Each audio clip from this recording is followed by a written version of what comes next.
ஒரு தேசிய கட்சியின் மாநில தலைவராக இருக்கிற நான் மிகவும் மதிக்கின்ற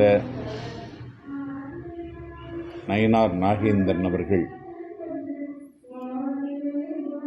தமிழக வெற்றிக் கழகத்தின் தன்னிகரில்லா தலைவர் விஜய் குறித்து பேசியது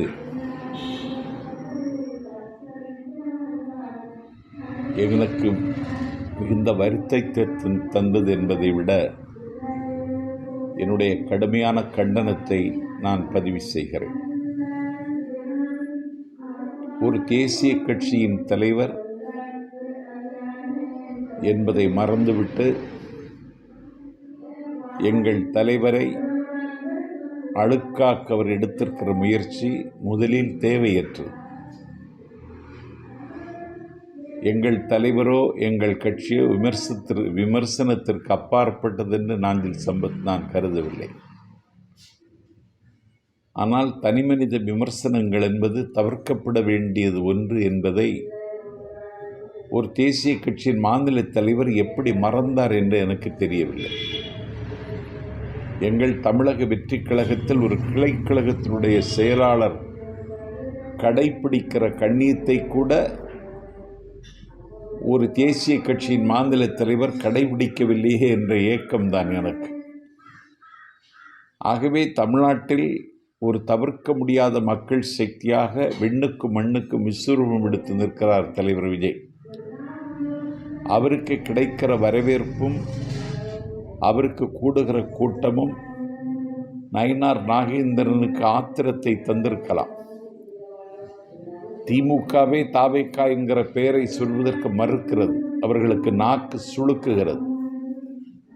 ஆகவே ஊழலற்ற ஒரு அரசியல் என்ற முழக்கத்தோடு ஒரு சமத்துவ சமுதாயத்தை படைப்பதற்கு தந்தை பெரியார் அவர்களை, பாபா சாஹிப் அம்பேத்கர் அவர்களை, கர்மவீரர் காமராஜர் அவர்களை, அஞ்சலை அம்மாளை, விடுதலைக்கு போராடிய வேலு நாச்சியாரை கொள்கை தலைவராக ஏற்றுக்கொண்டு நாங்கள் தொடங்கியிருக்கிற பயணம் தமிழ்நாட்டில் 2 ஆண்டு காலத்தில் மிகப்பெரிய ரசாயன மாற்றத்தை உருவாக்கியிருக்கிறது.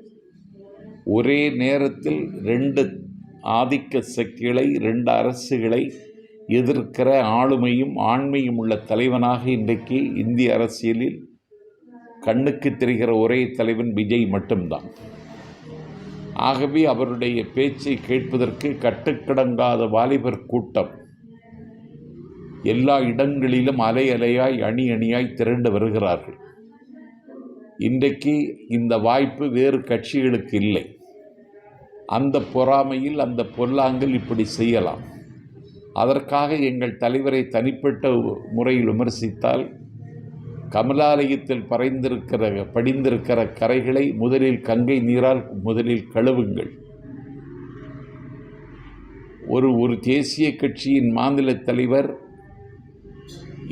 ஒரு கண்ணாடி வீட்டிலிருந்து கல்லெறிகிறார். பதிலுக்கு பேச ஆரம்பித்தால்